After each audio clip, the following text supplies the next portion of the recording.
Real estate agents, we're often talking about staging homes. Today we have Bobby McGrath. We're going to be talking about staging, the importance of what to do, what she's seeing agents doing properly, and where there's some things they could be working on that's going to help them even out more. Bobby, welcome. Thank you, Joe. I'm excited to be here. I really enjoy this and I love connecting with agents. So thank you for inviting me. No, my pleasure. This is a hot topic, has been for a while, and there are some agents that take it to heart, and there's some people that don't think it's necessary. So your company name is Successful Staging, and yes, let's just go. So what is the importance of staging? What is it that makes the difference between a stage house and not? Okay, Joe. So I'm just going to let you know I'm going to nerd out on this because I have been staging now for 21 years. And the thing is, I have always loved neuro-marketing. And, why does the brain do what it does? And what part does it take in the buying process? And through the years, people have done all of this marketing research. And it's what people tell you, what they consciously think. That's what they're telling you in this marketing research. But agents will tell you, they will say, I've taken these people to 50 homes and they didn't like anything. And we walked into one house, we weren't in there 10 feet and they said, this is it. I don't get it. There was nothing on the list. So what staging does is there's this need to connect, especially when you're buying your home. I loved one of your podcasts. Somebody says it's like you're helping people buy their future memories. I love that because that's really what agents do. And what staging does is staging allows people to put themselves into the story of what that house could potentially offer them. So staging is not about making a house look pretty. It's about making it marketable. And as the staging industry has grown and become more sophisticated, the whole world of neuromarketing and the idea of what's the subconscious triggers that connect someone to a particular property, that's what good staging is about, is that. It's not about pretty, it's about marketable and connection. So neuro is going to be different with every person, what they're going to connect with. So how is that correct? Well, it's actually, the brain reacts to stimulus and actually surprisingly very specific ways.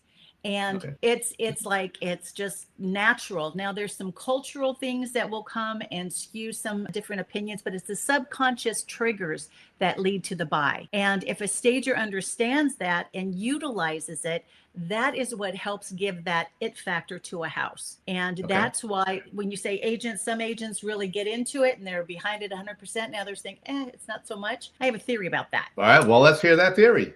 Okay, my theory is this. My theory is that the agents who think, it's not the pretty factor. This is one of the things that I say all the time is if someone leaves a house or looks at photos of a listing and say, oh, look at that sofa. Isn't that fabulous? Or could you believe the way they had it all pulled together? I love the bedding. And did you see that art? I've not done my job as a stager. That's right. However, if they look at those photos or tour the house and say, oh my gosh, did you see those beautiful hardwood floors? Or did you notice the view? Or, oh my gosh, honey, that kitchen is phenomenal. Those are buyer's words.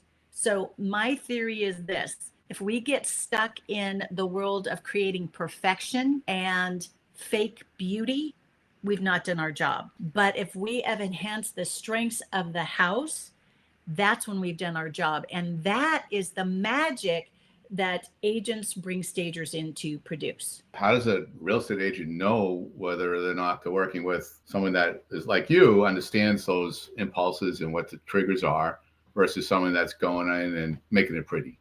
How do they wait? That is so smart. So here's the thing. I've got I actually train stagers on my method. And one of the things I'm always looking at is the stronger the marketing photos, the more people will get through the front door. So when we've got an agent who needs to understand that, we all need to understand what creates a strong marketing photo. So it goes back to what I was just saying. Within those photos, because look, we've got, everybody's got their phone. It's this big. So you've got a picture this big that we need to connect people to. There was a study done by Old Dominion University that looked at how do people actually look at MLS listings. And what they did was they had homeowners who were actively looking for a house, HGTV junkies, and the college kids who wanted the $20, right? and they put them in front of the computer. And part of the neuromarketing research is they do eye tracking studies. So they put a typical MLS listing up, and then they track the eyes to see what parts of the listing did they look at. Everybody, whether you were looking for beer money, whether you're just into looking for a house for your life, or you're an HGTV junkie, everybody looked at the photos, right? And within the photos, there were 5 of the photos that everybody looked at. And that was the exterior front. I call that the dating site photo. You know, if you like that, then you're going to sweep right to learn more, right? That's right. And then there's like the living room or the family room, depending on what the main living area is. There's the kitchen, there's the primary suite, and then there's the backyard. So those are what I call the 5 money shots. Now, if an agent understands that when they're working with a stager, they need to understand, well, the stager needs to showcase to them how they understand how to create those strong photos. So in a nutshell, it is creating what I call a strong left and right margin within the photograph, as well as an open foreground to showcase the square footage in the house.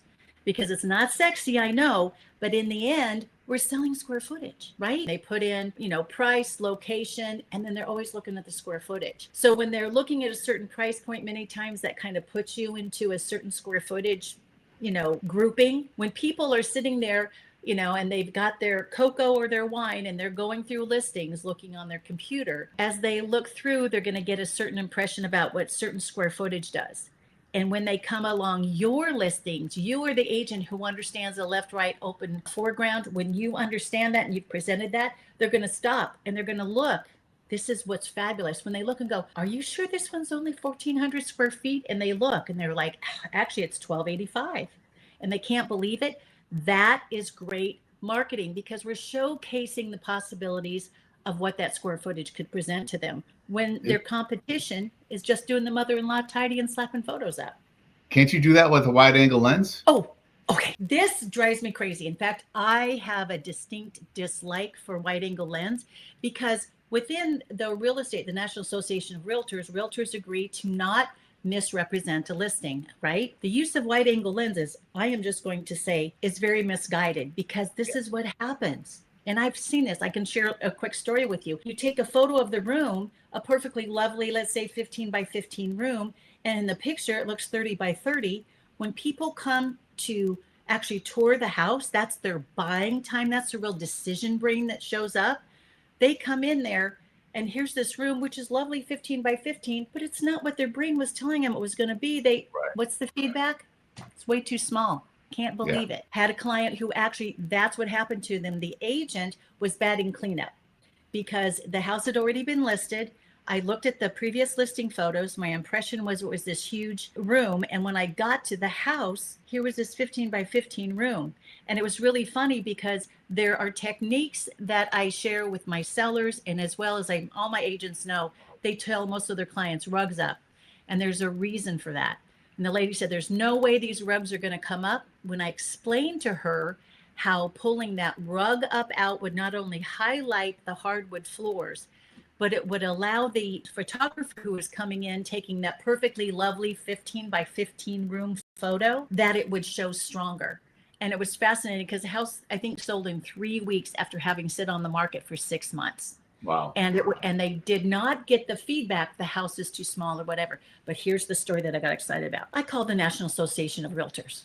And I said, hey, it's me. I'm a stager. And I got a question about wide angle lens. You know, it says in there that you're not supposed to misrepresent. So my question is, isn't the use of a wide lens camera, isn't that like misrepresenting the property? And whoever I spoke to said, I'm not sure. Let me get somebody to get back to you. So somebody called me back. And when they called me back, I specifically asked, I said, well, here's my question. And there was a long pause, and the answer was, the agents know what they're doing. And they hung up. And so what I was thinking was there are times I stage a room, especially a small room. When you have a small room, the reason, if it's empty, people can't even imagine. But when I go out of my way to do a really strong staging in a small room, and they go and they do a wide angle lens. When it distorts the staging and it makes it look strange, everything's kind of shoved off into one corner and then there's all this vacant space. And so it doesn't read right when you're looking at the photos. But then when you go into the room, it highlights how small the room is because of that photo. So I'm anti wide angle lens. If there's anything anybody takes away from that today, please spread that word right there.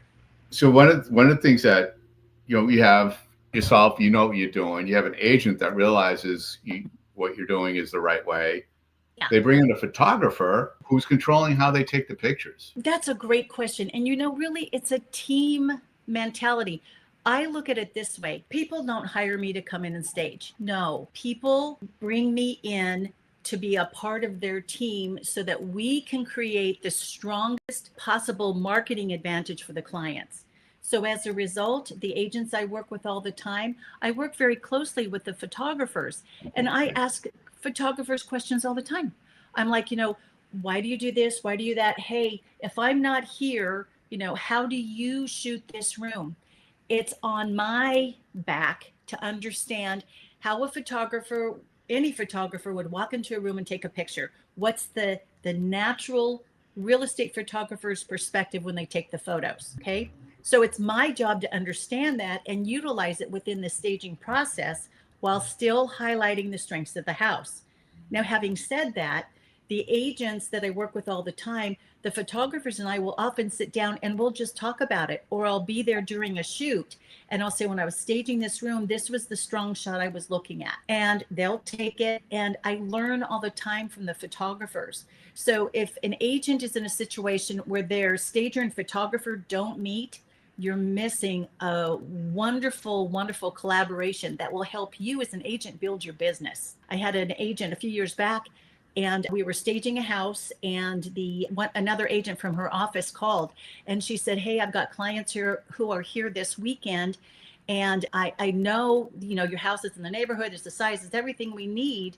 Can we come by and see it? And the agent said, well, we don't even have pictures taken yet. The stager's finishing up now. And she said, no, please, let's work this out, because I know your listings, they always look like $1 million. And I really do want my clients to see. Wouldn't you love to be that agent that had that reputation, awesome. Right? Now, do you assure that they actually have a photographer and they're not going to go in there with their iPhone and stop taking pictures? So here's the thing. What I look at it is this. I come in and I'm collaborating with my agents, and I will encourage them, because I have some great photographers that I can recommend. When I have an agent who has taken the time to really present the property as strong as possible, I encourage them to work with a true professional photographer. And just because you pay somebody doesn't mean they're professional. I'm just saying. But so, because nothing kills a sale more than those horrible photos. I did a staging for a gentleman. I call it staging enhancement. It was some of his stuff, and then I augmented it with some of my accessories and things. Went in, staged the holy tar out of that place, and it looked fabulous. I went through, at the time I had a little Kodak V570 camera, and I went through and took my photos. And when I did, I was like, okay, I was satisfied with how it was going to look on camera. When the agent brought the photographer in, the photographer took these photos. And I remember screaming at my computer when I saw the photos, and I called the agent and I said, please, please, please don't use those photos, use mine. And when I teach agents, I have taught a CE class here in North Carolina, and I was sharing pictures. I showed the photo of what the room looked like when I first got there before any staging was done. I showed the quote unquote professional photo of the room. And then I showed my little Kodak V570. Every single time the agents always pick my shot, because it's from the right perspective. It's lower down. It's not trying to capture everything in one single photo. So it's important for the agent to understand. And I think so many agents do now, especially with social media and everything, those photos are the thing. And if you're using your iPhone, and you can take some pretty awesome photos with your iPhone, I'm just going to say you can, if you take the time to learn. But most of the time when I see that, I think that agent right there has done a disservice, a huge disservice to their clients. Yeah. Because those are the ones. I had a buyer's agent call me, and Joe, you know what she said to me? She called and she goes, I'm so-and-so. And I go, aren't you a buyer's agent? She said, yeah, but this is my girlfriend. I'm going to help her sell her house. And I said, okay. And I said, well, as a buyer's agent, tell me, See, I love talking to agents. I said, talk to me when you take someone into a house. What are the things you look for? She goes, oh, Bobby. She says, what I will tell my buying clients is put the information you want in the search engine, hit enter. And then what I want you to do is, if it's the right location, size, bedrooms, etc., she said, pick out the worst photos first. She said, because most of the time they look better than they do in the photos, but the photos are just so bad. And she goes, that gives me a negotiation advantage, because the house is either sitting on the market or everybody knows that there's going to be a price reduction. And so Right. that's what don't you think that's kind of genius Wow. for a agent? Because your agent, you're supposed to do your very best for your client, whether it's the buyer That's or the right. seller. Yeah, but so she told me that, and she goes, that's not going to happen to my girlfriend. We're bringing you in. That's great. Wow. Yeah. So she suggests look at the properties that have the worst pictures and let's go at those first if they hit the criteria. Yeah, because she says Brilliant. they're always going to go down in price because nobody wants them. Nobody goes to see them. That's brilliant. Yeah. All Except right. investors will show up. So there are all kinds of stagers. I never knew about this neuro. There are stagers out there that, they used to sell furniture, or they got a knack and they Sure. call themselves stagers.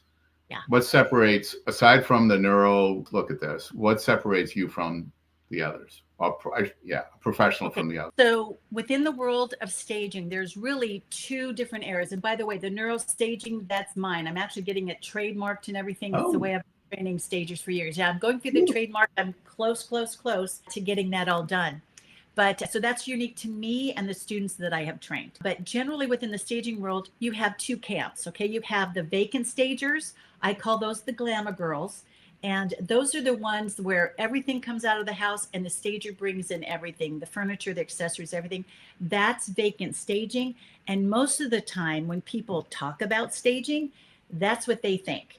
So this has been a negative for agents, because agents won't even recommend staging because they're thinking my clients can't afford or won't spend that money on that, or they don't want me, they're going to look to me, the agent, to spend money on that. So that's vacant staging. So I did that for the first 10 years I was in business, alongside what's called the occupied side.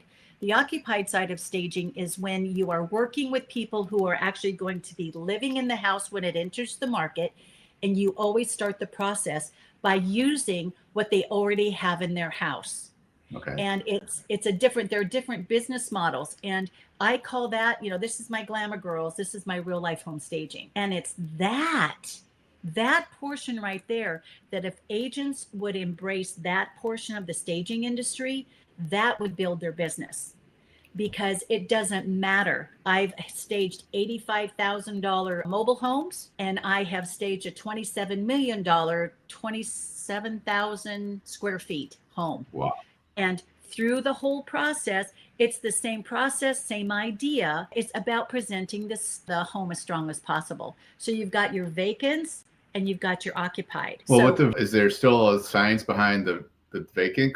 There are many times where the people have moved out, they've taken everything with them, and then they put it on the market. Yes. So there is a science behind doing the vacant. So the way that the brain works, and this is actually self-preservation mode. When we enter into an area, what we're looking for are the anomalies. And so when you walk into a vacant room and there's nothing to look at, your eye scans and it notices any flaws. It's that little, when you got the rust stain on your carpet when you had your floor steam cleaned, and that happened. It's like, here's this pristine room. Your eye goes straight to that little copper dot there on the carpet, and people say, oh, I got to recarpet the whole house. Are they going to do that? Probably not, but that's where your eye goes. It goes to imperfection first. And so when you have a vacant space, I tell people all the time, there was a saying, as an agent shared with me years ago, showing an empty room is like showing off your naked body. It had better be perfect. Right. And the reason is your eye goes to the flaws. So if you've got that in a vacant room, if you can come in as a vacant stager, and there's things that you want to do regardless of which side you're in staging, that room needs to have an identity. Without an identity, it has no value. There's nothing to scale to figure out what size it is. There's all of these things. So it needs to have identity to have value. So when a vacant stager comes in, utilizes the science of proper placement, etc., when that is done, that creates a stronger photo. Excuse me, one second. Isn't that always the way? Yeah. Well, you've So been talking. there you go, right? So there's the vacant side. So there is a science to that. Now, when you're working with a vacant stager, the level of furniture needs to reflect the price point of the home. To put the Okay. furniture that you would put into a $3 million home into a $400,000 house is a disconnect. Okay. And vice versa, there's a Yep. disconnect. So when agents are looking for vacant stagers, I want you to be thinking about what is your price range that you generally work in, and find a stager who specializes in that price point. I no longer do the vacant side because I specialize in the occupied side. But when I have vacant Okay. stagings that come up, I know the vacant stagers in the area. And if I've got a $2 million house, I've got two stagers that I recommend. And then if I have, let's say, a $300,000 to $500,000 house, I've got two other stagers that I would recommend for that, because they do their areas differently. And that's what agents need to know. It's very rare that you will have a vacant stager who can do everything well. There are companies out there like that, but it's very unusual. So it's good to get to know the different stagers. I've never even knew there was a difference. That, it's kind of like a real estate agent. They have their specialties, and you have your specialties. I never even heard that, and I've been in this business for 20 plus. So that's really interesting. I keep trying to get the word out. I'm trying. So Joe, I'm so happy to be here. Now, the occupied side, that has been like, that's been the loss leader, or hey, I'll just do that for you. Or it's where the agents say, I can do it myself. So I'd love to talk about that portion, because really many agents know about the vacant side, but the occupied side, they're not so sure. And this is where I get a lot of what I call affectionately hobbyists. Yeah. And these are people who wake up one day and say, I have an eye. And I always like to say, I have two. I have an eye. And so they start staging. I understand, but they're not truly staging. They're making the rooms look pretty. But on the occupied side, the way that I work with my agents is this. They will go into an occupied listing, and the people will say, yeah, we want to work with you. And they'll say, well, first thing is, I need to speak to my stager, Bobby. And so I'm a huge part of what their listing presentation is too, because I'm their differentiator. Okay. And so they talk about that. And my process is such that the people don't feel judged. They don't feel pressured to be bringing in all that furniture or bringing in and renting a bunch of stuff from me. Okay. So if agents would understand that, plus here's the thing. Once the agent has done that and we've made the appointment, I talk to the agent and I say, what are your biggest concerns about the house? Tell me what's, the situation, so that'll help me navigate what's going on. And when I'm doing all of that, that allows the agent to present to me situations that they can no longer push on. So an example, let's say the agent is like, oh, Bobby, whatever you do not bring up the purple dining room walls, because I have told them not once, not twice, but 3 times they need to paint that. And they just about, rip my lungs out. So don't bring it up. Well, when I go to the house for the consultation and the door opens up and this half of their face is glowing purple from the dining, it's like, I am not doing my job if I don't address that. Right. But there's a way to do it that is positive and empowering, that I can present it in such a way that they will feel like painting that is not a judgment, and that it would be in their best interest to do it. So having someone like me on the agent side knowing those things, it is my job to bring that up. It's also my job to bring it up in such a way that it doesn't throw the agent under the bus. And that is what is vital, because I've worked with many stagers. I do coaching of stagers and training of stagers. And I just die inside when they tell me how they tell people to do things. And I'm like, you can't do that. And the thing is, my agents love me. They tell me this all the time. They say, Bobby, how is it you tell them the worst possible news possible? And then they follow through with what you're recommending, even though I've told them 12 times. And I'll say, that's why you bring me in. That's right. So having a good occupied stager can build your business, because there's not a huge investment like with the vacants. It's the consultation fee. And then, you know what? A great consultation can stand on its own. If the client has money where they can invest in other aspects of the business, I'm happy to help them out. But my whole goal is to provide a consultation so that any seller at any price point, with any time frame, any budget, will present stronger, and the all important marketing photos, as well as the decision making walkthrough. So that's Is there a home that shouldn't be staged? one that's burnt down. No, so one that shouldn't be staged.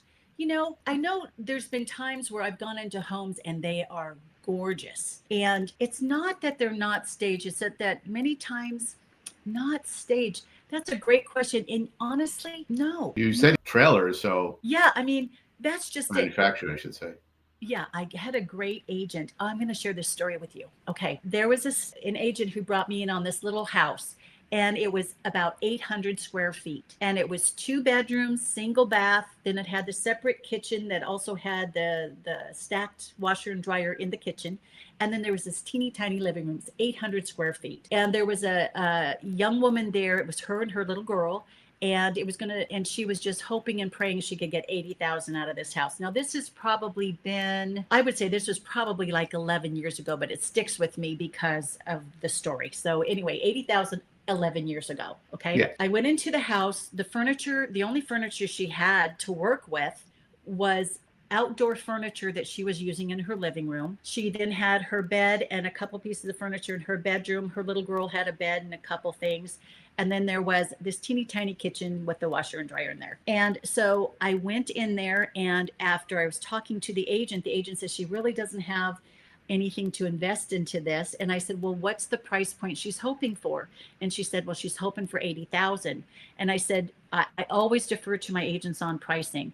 And I said, well, what do you think, if we don't do anything to the house other than, I can get it as strong as possible for the photos, tell me, what do you think we can get? She goes, and so I was like, okay. So I went in, did the consultations, spoke to the woman.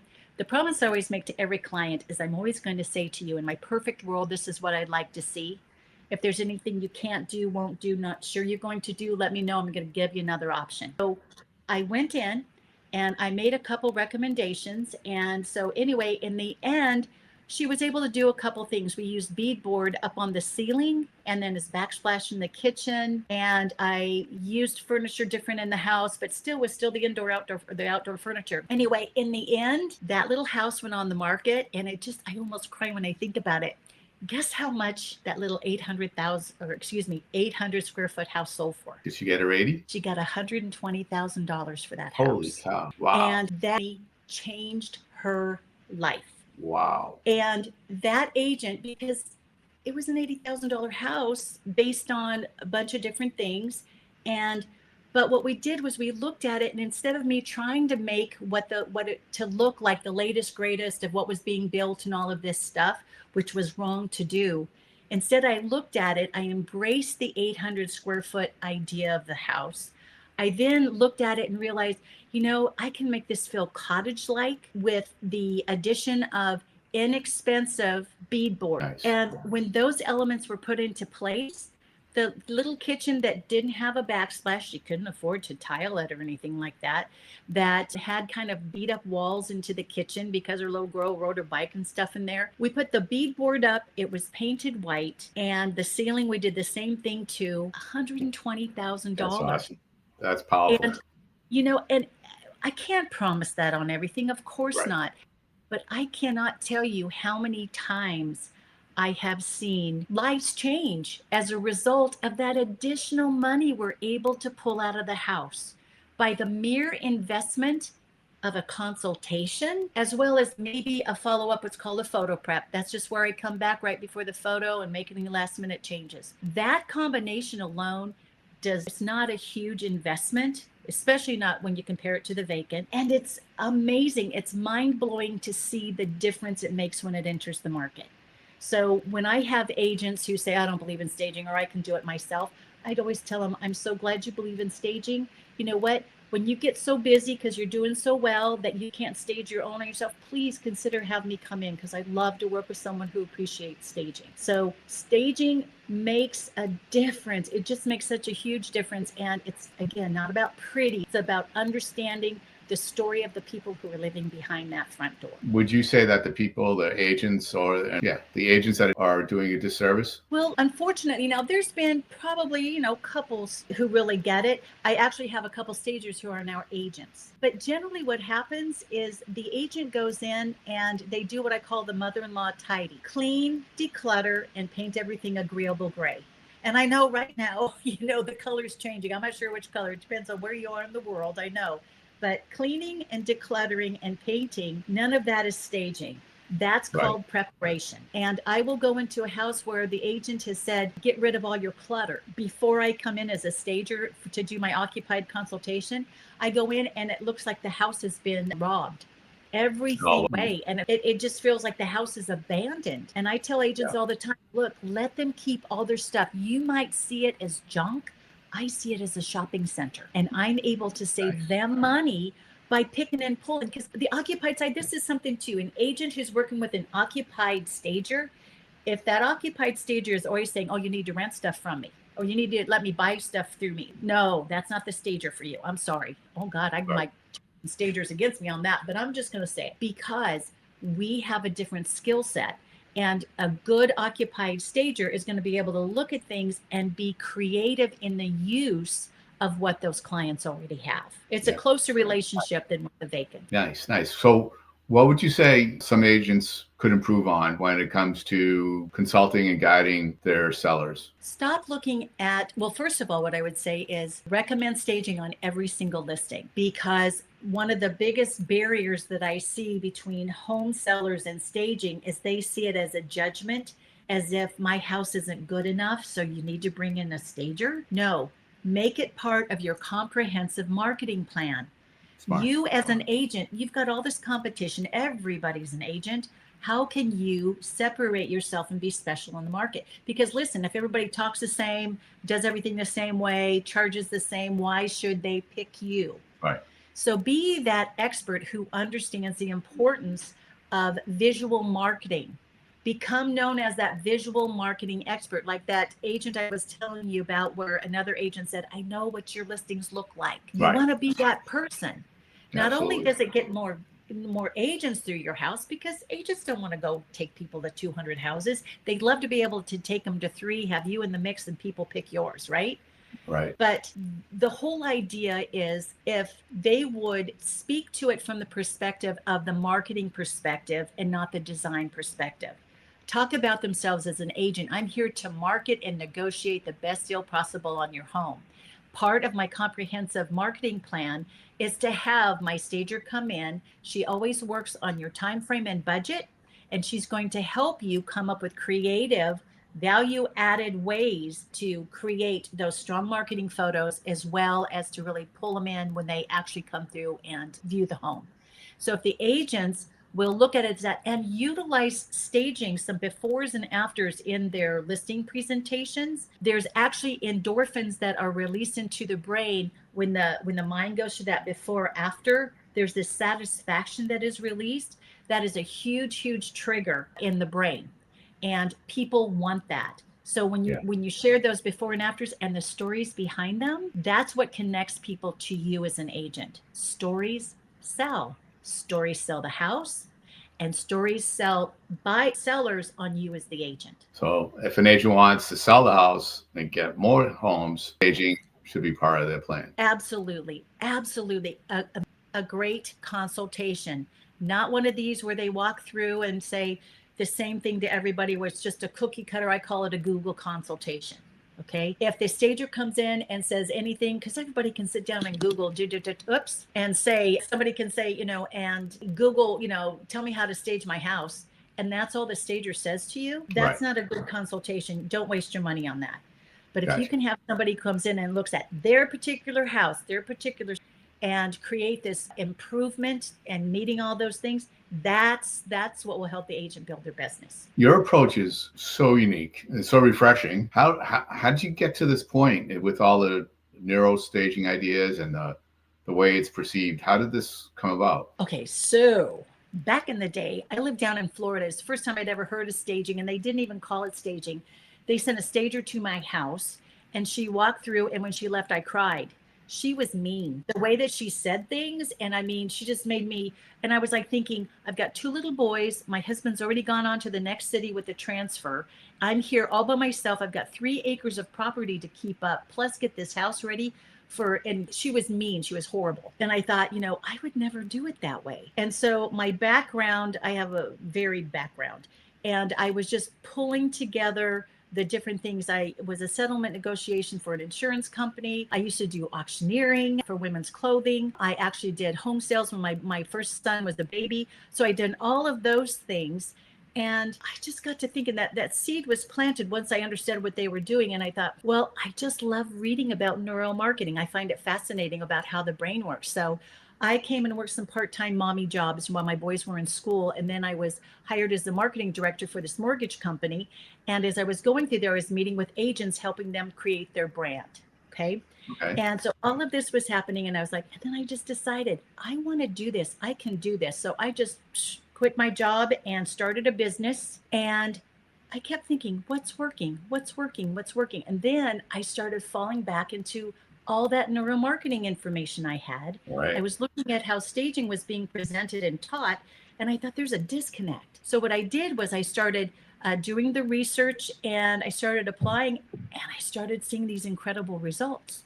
Right. And then I started getting feedback from the agents. Oh my God, Bobby, the way you put that, I couldn't believe it. They weren't even mad at you. And I started putting that all together, and I started seeing results. And then I had a woman I think it was about 9 years ago. I was doing about 500 consultations a year. And she came with me for about 300 of them and kept writing down how I said what I said. And we started looking at the results, at the listing photos, and to see the people who had me come back versus the people who didn't, what resonated, what created the results that we wanted. And so over time, I'm systems driven, and I kept thinking, what's the easiest way to get my client from I want to sell to sold and happy? And I kept looking at really what really works. And I used to work within the fashion industry, and I was constantly, those poor photographers, I would constantly ask them why, and they would explain different things to me. I started applying that to the way I staged, and things were looking better in the photographs. And then I also studied film, and Alfred Hitchcock, say what you will about the man, he was a genius. And he had this whole thing of it. It was just as important when you got that little peek in that bedroom door. It's my job to feel them compelled to go back there. And right. I like to mess with it. I use color to draw people through the house the way I want them to see it. And I just started applying those different applications. And really the term neuro-staging, I was talking neuromarketing. My students will tell you I've been talking about this for 10 years.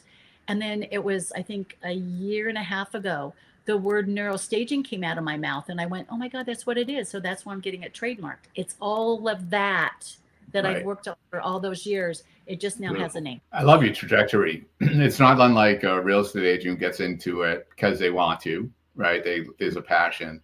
And then if they're paying attention and as they get into the business, they start to find out the path that's going to get them to be unique and to be wanted and desired by many to work with. And it's more natural. It's a flow that happens. And it's cool that you found that here. Love it. You mentioned students.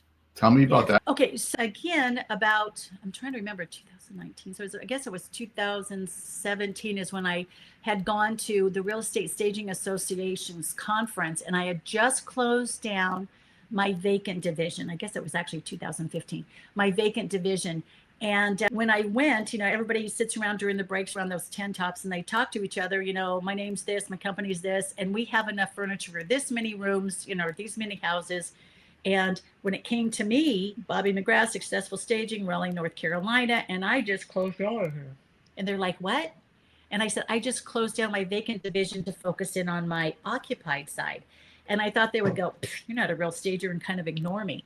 Instead, what they did was they said, oh my God, we dream about that. Does it work? And when the inventory, the storage. Well, I looked at it and I said, well, my vacant brings in this much, but I only keep this much, plus all the headaches, right?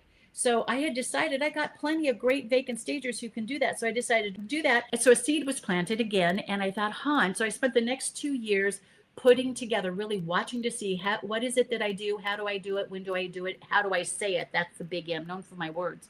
And I put that together.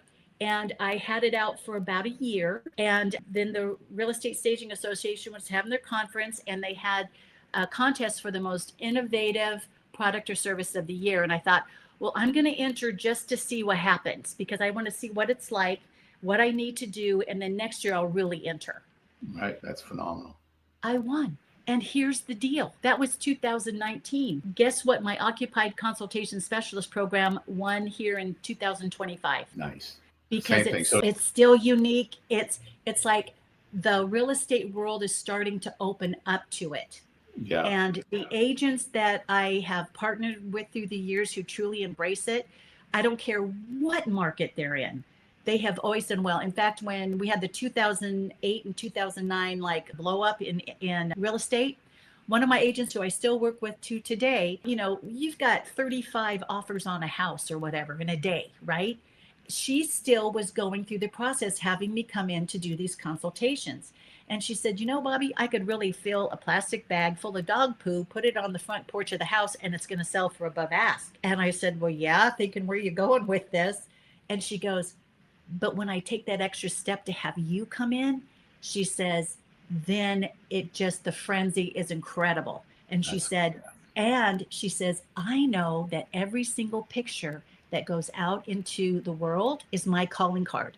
She said, right. That's my brand. She goes, I don't care what the market is. It's always going to be that.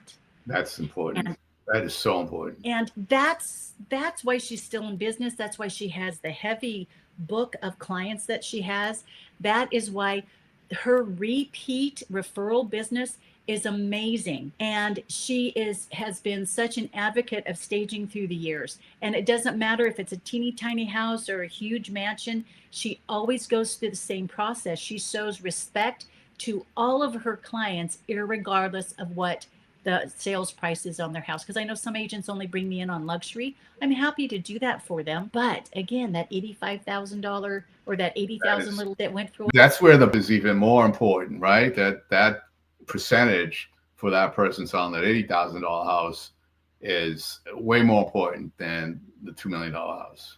It's true. It's just true. So I love the agents I work with. I always say, you know what? I'm not meant to work with everybody. What I'm always looking for are who are those agents who really want to allow their clients to present as strong as possible. And again, I love it when people have no money to put into something, because then I have to be more creative. I need to look things from the buyer's eyes. I need to do all those things. There's a benefit, because otherwise people just feel like I have no hope. But if an agent can put hope and then ultimately results by going through this process, you have a client who, they just sold their $180,000 house because they're buying the 325, right? Yeah. Well, hey, 6 years from now, when they go and they buy their 575 house, who do you think they're going to call? Right? So it's all about it. I love working with the agents who get the long game. If they want to really truly build their business and their brand over time, I want to do my very best so that they are able to do that. And so that when people think real estate, they think that agent's name. That's goal. That's my goal. So Bobby, let's this has been phenomenal. I wanted to ask you couple more questions. And one is for agents that want to learn more or be empowered to do this, because you don't travel the world. I'd love to see that, Bill. How can they benefit from what you know? I know you said you do training and you have students. How can agents tap into you to help better their business? Well, agents can do one of two things. They can reach out to me directly if they would like to do one-to-one coaching. And when I work with agents, I spend a lot of time finding out about them, their business model, what they have now, how they'd like to build down the line. I help them create the verbiage on how to present staging to their clients in that positive and empowering way and not that judgmental way. I work with them on that and help them again, I'm a brand developer, can't help myself, and help them put it together in such a way that's uniquely theirs. So there's that. Now, I do have a class that I created, and here in the state of North Carolina, it has to be 4 hours long. Nobody wants to do that. So I'm condensing it down, and I'm looking to package that up so that if an agent would like to go through the process and learn my system and understand the reasons behind staging as well as how to present it and all of that way in a more universal way, that will be available probably probably by April at this point. And I'd welcome the opportunity That's great. for them to reach out. So they can always go to my occupiedconsultationspecialist.com page to find out about classes. And I'll put that link down below for sure. Okay. I was good about that, but I'll do my best. Sure. So Bobby, I love your business. What you've created is unique. What can you share about your path and what led you internally in your mindset to get to where you are? I know you're not done yet. You continue to grow, but what drives you to that? There are threads in every business, and it doesn't matter what kind it is, especially when you're a solo entrepreneur. And with real estate agents, is very much that they could benefit from your mindset that got you to where you are now. How would you explain that? Great question. What I would say, first of all, is decide what you want to do. And if it's like home staging, there wasn't a lot of clarity. And so I flailed for probably the first 3 years because I didn't know exactly what it was or how I should do it. Familiar. Yeah, exactly. And so what I realized was, early on, it doesn't matter how everybody else does it. I look back and I realize it was only when I started getting into the world of home staging and I saw how everybody else was doing it. And first of all, my impulse was, well, that's the right way to do. I should do it. And when I did, I started losing traction and I didn't feel true to what I wanted to present to my client, right? Yeah. So it's like, figure out what it is that you want to do and then figure out what do you want to be known for. So once I realized I wanted to be known as the person who could provide solutions to whatever I found behind that front door, changed everything. The agent, and I put myself in the shoes of the buyer, and I made my business, I made it about them and not about me. There you go. I've tried to figure out how can I best be of service to people? How can I make the process as easy as possible? No, that's not the right word. Not easy, because it's not always easy, but as framework driven as possible so people would know what the next step was, right? Absolutely. That's been my goal, no matter whether it's been the staging portion, the training portion, the coaching portion. I really do. I love to see people like blossom. I love it when people get that first closing. I love it when they've got their first month where they've had 5 listing appointments and 4 of them have sold. I love that. I mean, I find such joy in that. So I look outside myself to see how can I be of service. And I know that may sound a little corny, but nobody's ever asked me that question, Joe. And as I'm sitting here. Well, that's when I'm working with agents, that's what I'm always trying to uncover, get them to understand who they are and what they want to do and how they're going to get there. And that is the core of somebody's success. You build something based on who you are, you're service-minded, and it's all about the client and your customer, not how much money you're going to make, not how good am I going to look when I take my photo in front of a Lamborghini. It's all about doing what's right for your clients and making a name for yourself and doing it right. That's fantastic. Everybody wins. Yeah, that's my goal. If everybody's smiling at the end, I just think, okay, this is the win. That's awesome. Fantastic. Bobby McGrath, thank you so much. Successful Staging. Yes. That's the company. Yes. Check it out. Viewers, subscribe. We get phenomenal guests like Bobby McGrath on here. You can learn, get yourself sharp, be your best, have fun.